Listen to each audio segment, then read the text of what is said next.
Welcome back, everybody. As you probably guessed from the title of the video, we're going to be talking about braces again today and what the current status is. So as of right now, it is June 5th when I'm recording this. It is almost 8 o'clock p.m. on the East Coast, and I was actually thinking that today, because it was a business day, after some things have happened, that there might be some breaking news on this, and nothing has happened. So that I've seen anyway on social media. So we want to get into what has happened and what I think is going to happen going forward. So basically on Friday afternoon, the ATF released the number of folks who had filed Form 1s in their amnesty period. And that number right here from an article in the Epoch Times, just to give them credit, is only 255,162 of the millions of pistol stabilizing braces known to be in civilian hands have been registered with the Bureau of Alcohol, Tobacco, Firearms, and Explosives by the May 31st deadline set by the agency.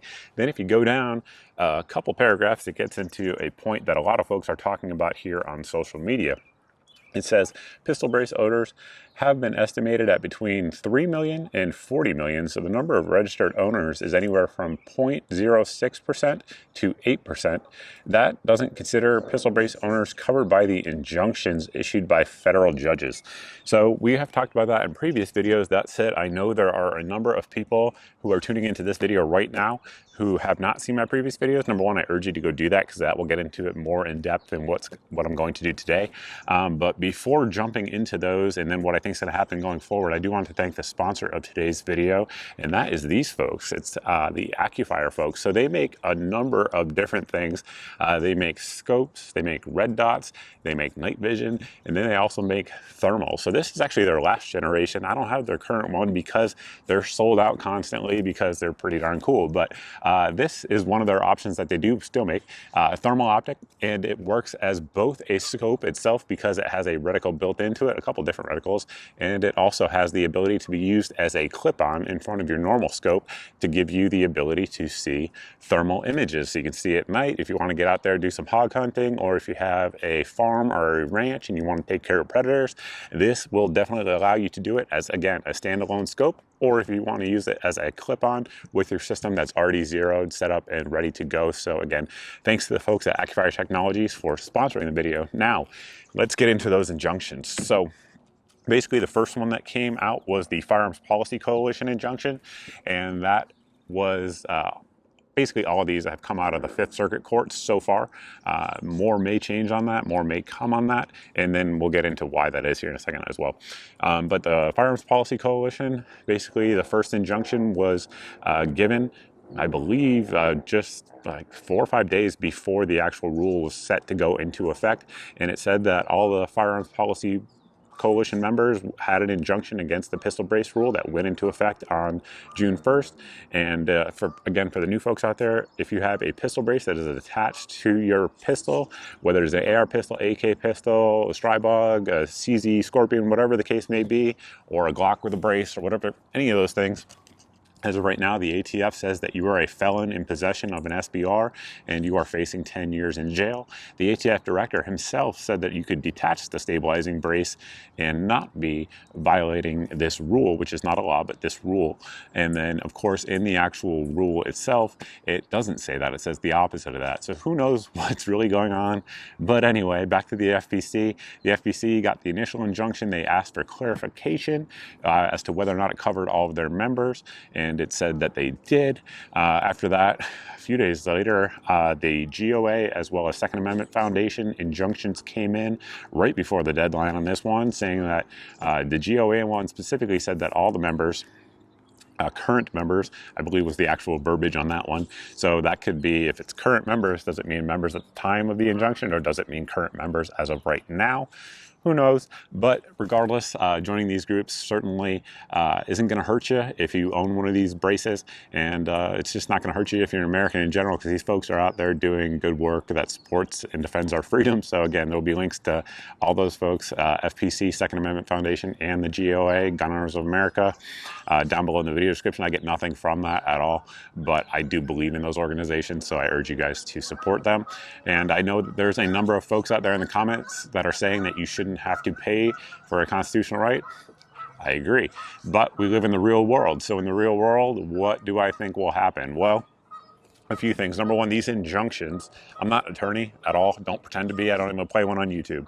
But these injunctions all went into place because the way these lawsuits generally work, high level overview, is that they couldn't actually sue until the rule went into effect, right? So before the rule went into effect, they got the injunctions. The injunctions are good until the cases can be formally heard.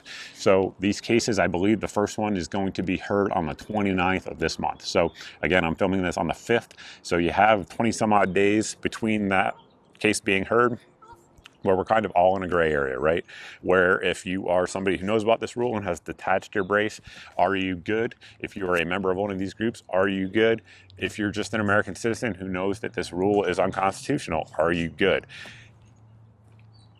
I don't have the answer for you, and if you had 2 lawyers in a room, trust me, they would give you 3 opinions. And there's lawyers all over the internet right now telling you different things. There's also, I mentioned the different groups, but also one of the plaintiffs in one of those cases is the state of Texas itself. They were given an injunction as well. Now, some attorneys, depending on how they read that injunction, are also saying that all Texas residents have an injunction. Other attorneys are saying, no, it's only the employees of the state of Texas. So I don't know. But here's what I think is going to happen going forward. The ATF, with their history of trying to make examples out of people, it's quite possible that they will try to make examples out of someone who's not a member of one of these groups. I'm a member of all 3 of the groups. I think I'm a life member of all 3 of the groups, actually. I know I am of GOA and FPC. I'm not sure about Second Amendment Foundation. I'm definitely a member, but I'm not sure life member. I don't know if they have that. But regardless, I think they're going to try to make an example of someone who's like easy prey, if you will. Somebody who's not a member, somebody who's probably out on the internet saying we shouldn't have to pay for constitutional rights, all this stuff. And again, I agree with you, but you know, ATF is what they are, and they do this all the time. If you look at what happened to Matt Hoover, who absolutely in no way, in any way, was making illegal machine guns, was selling illegal machine guns, was conspiring to sell illegal machine guns, yet the ATF charged him with it because they wanted to make an example of it. Unfortunately, as of right now, it could be overturned, but as of right now, he's sitting in a jail cell on these charges because that's how the ATF operates. Would I be shocked if the ATF does that in the next 20-something days to someone else? I would not. Additionally, if you guys haven't followed that case where I have a full video on it, the sailor's name's Tate, was, again, similar thing. He's trying to start a museum for historical firearms when he got out of the Navy, and basically he had receivers of old surplus machine guns that were literally torch cut in half, but not in the right way according to the ATF. He was charged with legally selling machine guns as well. So would it be at all a leap if somebody was charged with this? Absolutely not. I don't think so, and I think it's quite possible, unfortunately.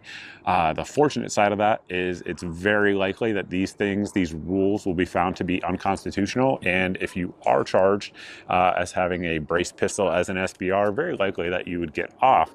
The problem is, in the meantime, your liberty could be taken from you, and of course you could be out thousands and thousands, tens, maybe even hundreds of thousands of dollars trying to defend yourself against this rule that is not a law, that has been passed by bureaucrats, unelected and unaccountable to anyone. So that is where we are right now, ladies and gentlemen. You know, there could be more injunctions coming down at any time. That's entirely possible. But on the 29th, these cases start to be heard one by one, and I think very quickly, I assume, anyway, very quickly this rule will be thrown out. I do not see it being able to, in any way, being able to stand legal scrutiny with everything that's going on with our recent Supreme Court ruling saying that these things firearms laws have to be based in the text, history, and traditions of the United States. In no way, shape, or form does the brace rule follow that at all, and that is the Supreme Court's guidance to all courts beneath it. And I simply, even if somebody was a non-conservative quote-unquote judge, I mean, that's pretty clear guidance. I think these things are going to be gone pretty quickly, but I think it's quite possible that one or multiple people's lives could be ruined in the interim. I wish I didn't say that, but that is the state of America in 2023, in my opinion. So I'm certainly looking forward to your opinion as well. I realize it may be different, and that's fine. Definitely let me know what you think. of what's happened, what's going to happen. Let me know down below in the comments section. Additionally, if you're new here and you didn't know anything about the brace rule, definitely subscribe. If you're new here and you knew something about the brace rule, subscribe, because unfortunately I make these videos about the ATF far too often because they're always doing crazy things. Additionally, if you are subscribed, just double check that, because a lot of people get unsubscribed. But if you are subscribed and you're not seeing 2 to 4 videos a week here on the channel, definitely sign up for my email list at the website here on the screen. This is my monthly email that goes out. It's like a newsletter, and it goes out once a month. It has all of the videos since the previous month's email went out rather. So that way there's no big tech giant censoring your eyes from my content. I was suspended from YouTube in January, as many of you guys know. Guess what? I was still putting up videos, and they still went out in my monthly email. So people still saw my content. So that was definitely a good thing. And it could happen at any time going forward as well. If deals are happening, that goes out every day. We have the daily deals email. You guys can sign up for that at the website here on your screen. It goes out every day, as the name indicates, and it has 6 to 8 of the best deals that we find around the internet on optics, ammo, guns, gear, lights, lasers, thermals, whatever the case may be, braces. We're going to put them in there as well. And it goes out every day, like I said. And if it's in the email, it's the cheapest I know of anywhere on the internet on that particular day. So hopefully it saves you some time and some money. It's been very, very popular.